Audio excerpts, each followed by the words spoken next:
Assalamualaikum. I hope you all are doing well. In this video we learn about thermal method of analysis. First of all हम content देख लेते हैं इस video का। पहले हम लोग देखेंगे इंट्रोडक्शन, उसके बाद हम देखेंगे इसकी क्लासिफिकेशन और प्रिंसिपल। थर्ड पे हम देखेंगे thermal analysis curve and thermogram. Basically thermal analysis curve हमारे पास डाटा इंटरप्रिटेशन होता है। फिर हम देखेंगे instrumentation of thermal analysis, applications और limitations. Let's start our topic introduction. Basically हमें नाम से पता चल रहा है thermal method of analysis. Thermal means heat या टेम्परेचर, और हम लोग इस जो थर्मल मेथड ऑफ एनालिसिस होते हैं ना, इसमें हम लोग बेसिकली एक मटेरियल लेते हैं, उसको हम लोग हीट करते हैं, हीट देते हैं या टेम्परेचर देते हैं, और फिर हम उसका अफेक्ट देखते हैं कि वो चेंज क्या उस पर हीट इफेक्ट कर रही है, क्या टेम्परेचर अफेक्ट कर रही है। फिर हमारे पास जो रिज़ल्ट आता है in the form of graph आता है, फिर हम उसको इंटरप्रेटेट करते हैं, फिर देखते हैं वो ग्राफ हमें क्या क्या बता रहा है। ठीक है, अब इसकी डेफिनेशन देख लेते हैं। A group of technique in which a specific property of an light is monitored against time और temperature while the temperature of the sample in a specific atmosphere is programmed. अब यहाँ पे देखें वो लिखा हुआ है कि अ ग्रुप ऑफ टेक्निक, मतलब ये हमारे पास एक टेक्निक है जिसमें हम लोग जो एनालाइट है, स्पीशी ऑफ इंटरेस्ट है, उसको टेम्परेचर और टाइम के अगेंस्ट रख के उसकी प्रॉपर्टीज़ को देखा जाता है कि किस तरह चेंज इन टेम्परेचर उस पर इफ़ेक्ट कर रहा है, क्या उसमें रिएक्शन हो रहे हैं, क्या उसकी फॉर एग्ज़ाम्पल हमारे पास पीवीसी पाइप है, उसको अगर हम टेम्परेचर देते हैं तो किस टेम्परेचर पे जाके वो मेल्ट हो रहा है, किस टेम्परेचर पे जाके वो डीफॉर्म हो रहा है, ये सारी प्रॉपर्टीज़ हमें पता चलती हैं। Basically thermal method of analysis हमें एक जो है ना मटेरियल, उसके ऊपर जो हीट या टेम्परेचर इफेक्ट कर रहा है वो हमें सारी चीज़ें बताता है। ठीक हो गया। अब जो है ना जो ग्राफ हमें ऑब्टेन होता है उसको हम लोग थर्मल एनालिटिकल कर्व, या हम लोग के पास ये टेक्निक्स हैं डिफरेंट, उसमें हम लोग आगे जाके पढ़ेंगे, तो उसमें हम लोग हर कर्व को उस टेक्निक के मुताबिक नाम देते हैं। यहाँ पे हम देखते हैं कि किस तरह का ग्राफ हमारे पास ऑब्टेन होता है। यहाँ पे हमारे पास एक ग्राफ है, वाई एक्सिस पे हम लोग लेते हैं टेम्परेचर को, चेंज इन टेम्परेचर को, मतलब डेल्टा टी को, या हम लोग ने जो प्रॉपर्टी स्टडी करनी होती है उसको लेते हैं, और नीचे हम लोग चेंज टेम्परेचर लेते हैं जो हमने उसको दिया है, या हम उसे टाइम देते हैं जिसको हम छोटी टी से रिप्रेजेंट करेंगे। देखिए जैसे ही हम लोगों ने टेम्परेचर दिया तो चेंज इन टेम्परेचर क्या अफेक्ट कर रहा है, हमारे पास एक कर्व ऑब्टेन हो जाएगी इस तरह की, या जैसे हम लोग मटेरियल देंगे उसके मुताबिक कर्व देगा। अब यहाँ पे ये जो कर्व है ये शो कर रही है कि यहाँ पे जाके स्ट्रेट लाइन है, यहाँ पे जाके आगे जाके ये डिफॉर्म हो रही है, कि यहाँ पे जो मटेरियल के बारे में हमें सब कुछ बताती है। ठीक है, आगे देख लेते हैं हम लोग। आगे हमारे पास ये एक ग्राफ है, इसमें मैंने रिप्रेजेंट किया एक्सो एंडोथर्मिक रिएक्शन। नीचे हमारे पास जैसे मैंने पहले ऊपर ग्राफ में बताया कि टेम्परेचर है, और इधर क्या है, change in temperature delta T.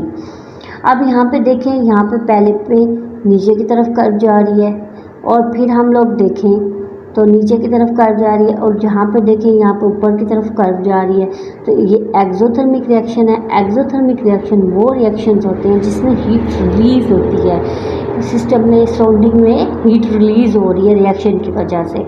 और एंडोथर्मिक रिएक्शन कौन सा होता है, जिसमें हीट अब्जॉर्ब हो रही है सराउंडिंग से। ठीक है, अच्छा अब यूजेस ऑफ थर्मोग्राम्स, मतलब ये जो हमारे पास ग्राफ है इसको हम थर्मोग्राम कहते हैं। तो इसके यूजेस क्या है, ये हमें जो ये जो ग्राफ है, जो हमें ये जो लाइंस और ये दिया गया होता है डाटा, ये हमें इलेक्ट्रिकल इक्विपमेंट जितने होते हैं उनके बारे में बताता है। फिर हमारे पास जो इलेक्ट्रिक सर्किट्स होते हैं जितनी, उनकी प्रॉपर्टीज़ के बारे में भी हमें थर्मोग्राम बताता है। और उसके बाद हमारे पास ट्यूमर्स इन ह्यूमन बॉडी के बारे में भी थर्मोग्राम बताता है। और जैसे हमारे डार्क एक इन्वायरमेंट है उसमें हमें पता नहीं चल रहा कि लिविंग बॉडीज प्रेजेंट है कि नहीं, तो वो भी हमें जो है ना थर्मोग्राम के ज़रिए पता चल जाएगा। मतलब हम लोग एक सिस्टम को, मतलब एक डार्क प्लेस है वहाँ पे हम लोग हीट या टेम्परेचर दे रहे हैं और टेम्परेचर जो है वो उसमें चेंजेस आ रहे हैं। अगर हमारे पास मटेरियल है कोई लिविंग बॉडी, वो चेंज इन टेम्परेचर हमें रिकॉर्ड हो जाएगा हमारे पास और हमें पता चल जाएगा कि यहाँ पे लिविंग बॉडी प्रेजेंट है। आगे देख लेते हैं करेक्टरिस्टिक्स ऑफ थर्मल एनालिसिस कि करेक्टरिस्टिक्स क्या है, किस वजह से हमें जो थर्मल एनालिसिस है वो करना चाहिए। तो ये फर्स्ट ऑफ ऑल के क्या है, the sample can be used and studied over a wide range using various temperature program. कि मतलब हमारे पास डिफरेंट टेम्परेचर प्रोग्राम होता है जिस पे हम लोग इसे स्टडी कर सकते हैं। Almost any physical form of temperature solid liquid और gel can be accommodate using variety of sample. मतलब यहाँ पे जो हम लोग सैंपल लिया होता है उसके लिए ज़रूरी नहीं कि वो लिक्विड फॉर्म में हो या सॉलिड फॉर्म में हो, स्पेसिफिक नहीं है, वो किसी भी फॉर्म में हो तो हम उसको यूज़ करके उससे उसकी प्रॉपर्टीज़ वगैरह को देख सकते हैं। ठीक हो गया। फिर हम देखेंगे a small amount of sample is required. मतलब इस टेक्निक के लिए हमें बहुत ही थोड़ी अमाउंट में रिक्वायर्ड होता है। अगर हमारे पास थोड़ा सा मटेरियल है तो उसमें हम थोड़ा सा पोर्शन लेके भी इस जो टेक्निक को है वो देख सकते हैं, एनालिसिस कर सकते हैं उसका। जो TA instrument is reasonable price. जो TA एक इंस्ट्रूमेंट है ना वो बहुत ही रिजनेबल प्राइस में है, मतलब इजीली अवेलेबल है, एक आम लेबॉर्ट्री में भी हम लोग यूज़ कर सकते हैं, एक्सपेंसिव नहीं है। अच्छा, अब हम इसकी इंस्ट्रूमेंटेशन देखते हैं। Main instrumentation use for thermal analysis वो हमारे पास इसकी बेसिकली 3 मेन इंस्ट्रूमेंट है। पहला हमारे पास सैंपल होल्डर है जिसपे हम लोग क्या करते हैं, अपने सैंपल को होल्ड करते हैं, जिसमें हम लोग अपने सैंपल को रखते हैं और उसके बाद उसके ऊपर टेम्परेचर वगैरह अप्लाई करते हैं। उसके बाद हमारे पास सेंसर्स हैं। सेंसर क्या करते हैं कि जितने भी सैंपल में चेंजिंग आते हैं टेम्परेचर देने की वजह से उसको डिटेक्ट करते हैं। फिर हमारे पास थर्ड पे आ जाता है एनक्लोजर। जो एनक्लोजर होता है ना वो एक्सपेरिमेंटल पैरामीटर, जितने भी इन्वायरमेंटल एयर कैसे इफेक्ट कर रही है और उसके अलावा वो वगैरह को कंट्रोल करने के लिए हम यूज़ करते हैं। और लास्ट पे हमारे पास होता है एक कंप्यूटर या PC जिसमें हम लोग पर डाटा कलेक्ट होता है और उसके बाद हम लोग in the form of graph हमें मिलता है। अब देख लेते हैं एप्लीकेशन ऑफ थर्मल एनालिसिस। अब एप्लीकेशन ऑफ थर्मल एनालिसिस क्या है हमारे पास, एप्लीकेशन जो ये थर्मल एनालिसिस है ना बेसिकली ये हम लोग क्वालिटी कंट्रोल या मटेरियल की जो है ना melting point, melting point, boiling point, transition state वगैरह को देखने के लिए इस्तेमाल करते हैं। तो पहले इसकी क्या है, मटेरियल साइंस में यूज़ होता है। It is used in material science to study the thermal behaviour of materials, polymers, metals, ceramic. Thermal analysis provide information about melting point and thermal stability, phase transition ETC। ठीक है। उसके बाद आता है pharmaceuticals. Pharmaceuticals companies ये होती हैं जो ड्रग्स वगैरह बनाती हैं। हमारे पास जितनी भी मेडिकल मतलब ड्रग्स होती हैं वो फार्मास्यूटिकल कंपनी होती है। तो उसमें हम लोग जो है ना ड्रग्स का बिहेवियर देखते हैं कि चेंज इन टेम्परेचर उनको किस तरह अफेक्ट करता है। इम्प्योरिटीज़ वगैरह भी हम लोग जो है ना जितने भी ड्रग्स में है वो भी हम देख सकते हैं। बाकी इन्वायरमेंटल साइंस में भी हम सॉइल, सेडिमेंट और अदर इन्वायरमेंटल सैंपल का बिहेवियर देखते हैं कि वो किस तरह एक्ट करता है टेम्परेचर चेंज होने के बाद। ठीक है। फिर aerospace, it is used here to study thermal behaviour of material used in aircraft and satellites और एयरक्राफ्ट्स का जो मटेरियल यूज़ हो रहा होता है कि उसके वो प्योर है कि उसमें कोई इम्प्योरिटीज़ हैं, वो सब कुछ हम लोग किसके ज़रिए पता कर सकते हैं, थर्मल एनालिसिस के ज़रिए।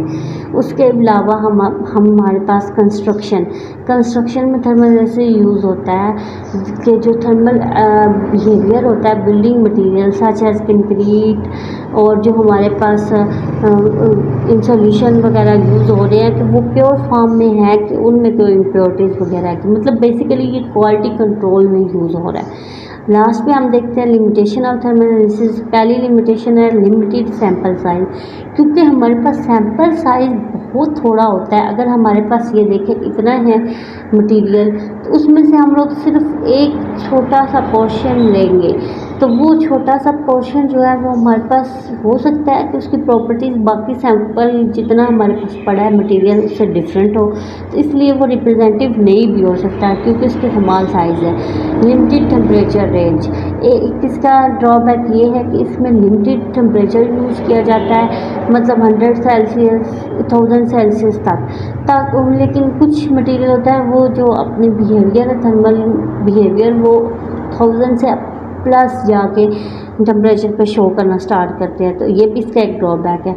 आगे limited resolution, resolution of thermal analysis is limited by the sensitivity of the instrument, कि इस सेंसिटिविटी ऑफ इंस्ट्रूमेंट की जो है ना वो डिपेंड करता है रेजोल्यूशन, कितना हमारे पास सेंसिटिव इंस्ट्रूमेंट है इस चीज़ पर डिपेंड करेगा हमारे पास आएगा कि नहीं, सेंसिटिविटी पे डिपेंड करेगा। उसके बाद हमारे पास आ जाता है इन्वायरमेंटल फैक्टर। जो थर्मल एनालिसिस यानी टीए है वो बहुत सेंसिटिव है इन्वायरमेंटल कंडीशंस पे, मतलब हमारे पास अगर इन्वायरमेंटल कंडीशंस चेंज हो रही हैं तो हमारे पास टीए का रिज़ल्ट भी चेंज होगा, इसलिए हमें इन्वायरमेंटल कंडीशंस को बहुत ही कंट्रोल में रखना पड़ता है। और लास्ट में हम देखते हैं कि लेक ऑफ स्ट्रक्चरल इंफॉर्मेशन, मतलब हमारे पास जितने थर्मल एनालिसिस हैं वो ना हमारे पास उस मटेरियल का मेल्टिंग पॉइंट और उसकी ट्रांजिशन स्टेट वगैरह के बारे में तो इन्फॉर्म कर देता है हमें, लेकिन वो हमें नहीं बताता कि इसका स्ट्रक्चर क्या है या इसका मटेरियल की कंपोजिशन वगैरह क्या है। ये सबसे बड़ा ड्रॉबैक है टीए का। आई होप आपको समझ आई होगी इस लेक्चर की। मिलते हैं नेक्स्ट वीडियो में।